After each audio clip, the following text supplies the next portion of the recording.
Excellence, Monsieur le Président, l'exploitation du pétrole nigérien suscite une série de questions sur lesquelles nos compatriotes attendent de l'État des éléments de réponse. D'abord, la première question que j'aimerais poser, quels sont les principaux gisements que nous avons au Niger? Effectivement, le domaine pétrolier, si vous vous rappelez, est un vieux domaine. Les premières prospections ont commencé déjà avant l'indépendance, dans les années 1959. Elles se sont poursuivies après les indépendances. À un certain moment, elles se sont arrêtées parce que le problème que notre pays n'a pas pu résoudre, c'est le problème de prospection, c'est le problème de recherche.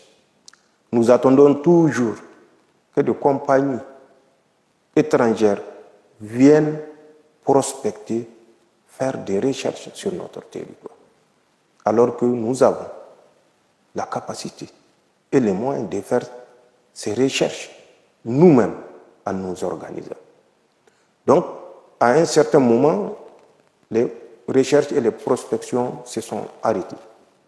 Il a fallu attendre l'arrivée de feu son Excellence Tandja Mamadou, que son nom repose en paix, pour relancer et de façon dynamique et irréversible le domaine d'exploitation. Je ne dirais même pas de prospection, mais d'exploitation. Nous avons 4 blocs.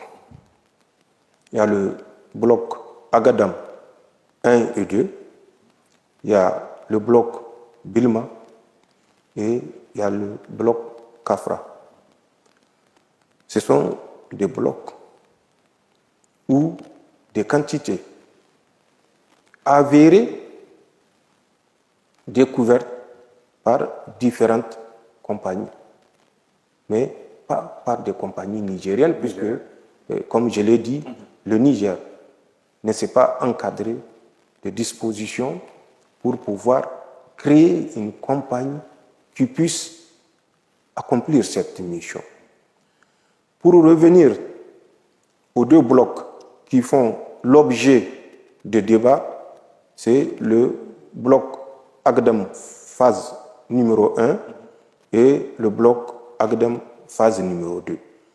Le bloc Agadam 1, c'est la Soraz, un pipeline de 462,5 km de Diaouro jusqu'à Koulele, Wolelewa au niveau de Bikimbirji, à 56 km de Zender, où la raffinerie a été construite. Vous connaissez peut-être le fonds utilisé pour construire cette raffinerie, un prêt d'une compagnie chinoise, la CNPC. 540 milliards de francs CFA. 540 milliards de francs CFA. Ce n'était pas un fonds au-dessus de la capacité de l'État nigérien. Ça veut dire que cette raffinerie aurait pu être nigérienne.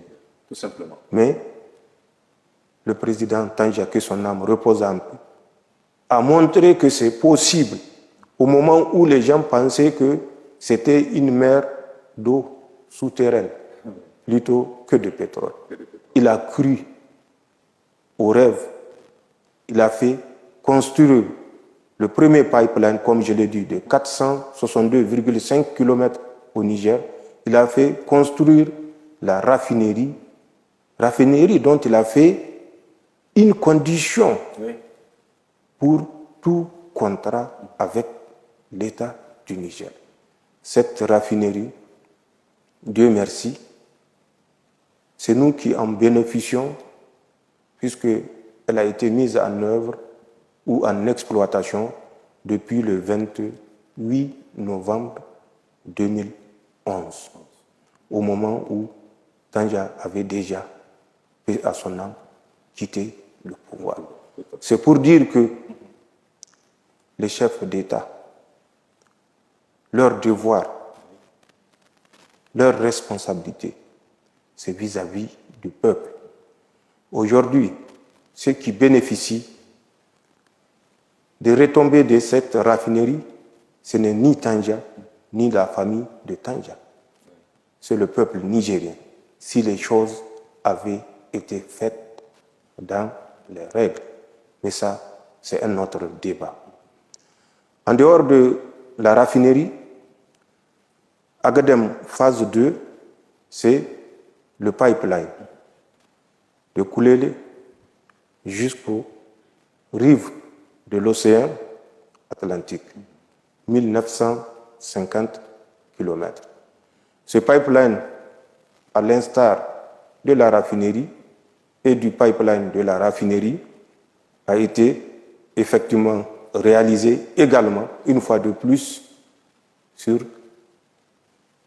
un crédit, mais un crédit contracté par une compagnie chinoise qui a investi dans la réalisation de ce pipeline 1440 milliards de francs CFA. 1440 milliards de francs CFA.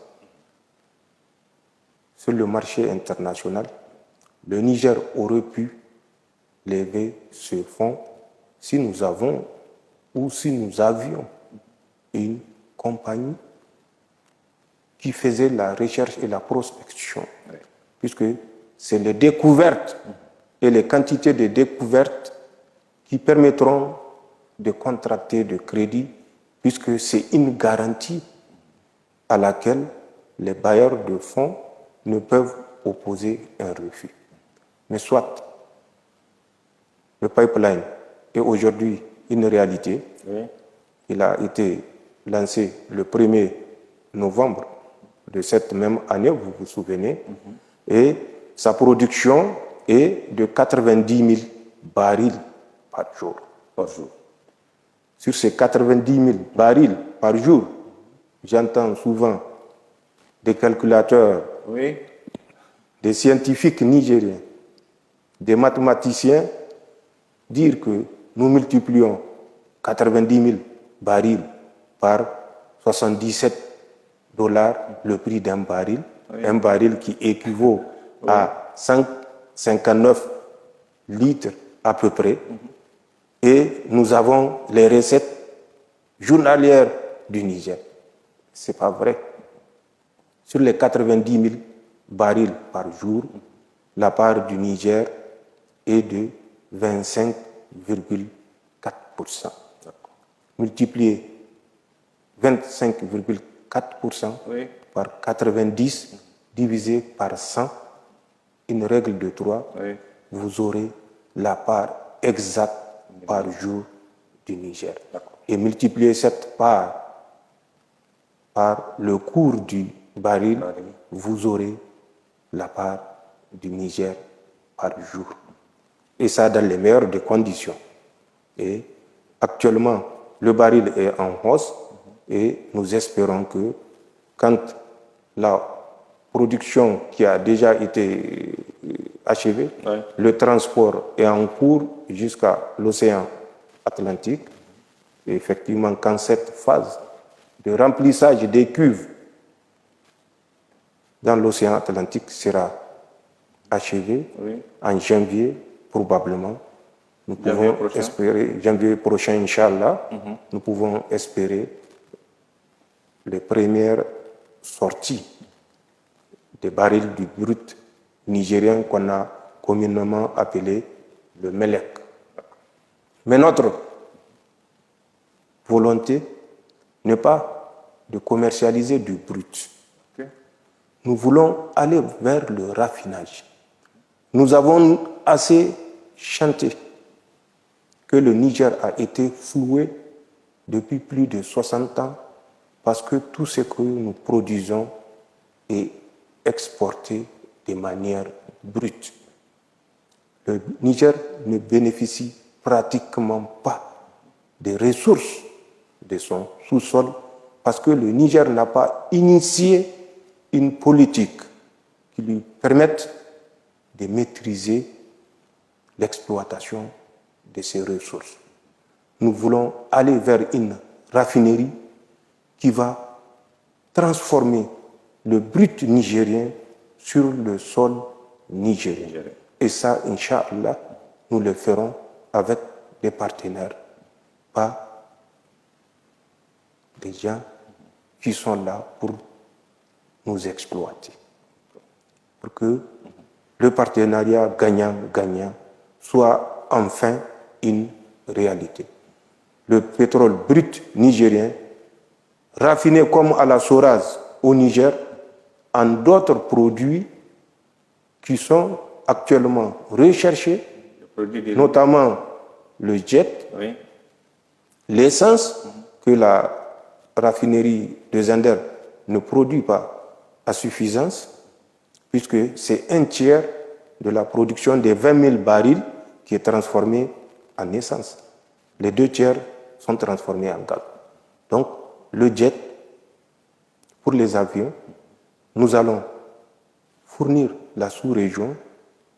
Nous avons des pays qui, malgré l'embargo, continuent à coopérer avec nous. Et c'est l'occasion de les remercier, notamment le Mali, le Burkina Faso, vers lesquels nous pouvons exporter le pétrole raffiné, que ce soit du gazole, du super, du jet, du pétrole lampa ou du gaz, selon la demande ou les demandes qu'ils feront. Nous avons dans le domaine du pétrole le bloc phase 1 Agadem, phase 2 pipeline. Agadem, c'est la Soraz, comme je l'ai dit, et la Soraz qui produit de l'essence et du gasoil, ainsi que du gaz et du pétrole lampa, depuis le 28 novembre 2011, et le pipeline, une longueur de 1950 km, dont les vannes ont été ouvertes le 1er novembre passé, et je vous ai également dit le coût de chaque investissement. Mais il faut que les Nigériens comprennent que dans le pipeline, sur les 90 000, le Niger, 25,4% de ces 90 000, ça doit faire, si mes calculs sont exacts, 22 860 barils du jour. Multiplié par le cours du baril. Un baril, ce n'est pas 200 litres, c'est 158,98 litres, à peu près 159 litres. Donc, que les mathématiciens fassent le bon calcul et jugent en fonction des résultats de leur calcul. C'est ce que je peux dire dans le domaine du pétrole. Merci, Monsieur le Président. Excellence, Monsieur le Président, vous avez récemment effectué une visite d'amitié de travail au Mali et au Burkina Faso. Quel sens donner à cette visite dans ces 2 pays? Merci de la question. Pour nous, le Burkina et le Mali, ce ne sont plus des pays lointains. C'est l'espace de l'Alliance des États du Sahel. Et pour nous, il est naturel de nous déplacer à Bamako comme à Ouagadougou, dans l'esprit de l'Alliance des États du Sahel. Mais les raisons fondamentales qui m'ont conduit à initier ce déplacement sont de 2 ordres. La première raison, c'est pour remercier les autorités de ces 2 États, de l'Alliance des États du Sahel, leur gouvernement et leur peuple, pour le soutien indéfectible qu'ils ont apporté au peuple nigérien dans l'épreuve de la CEDEAO.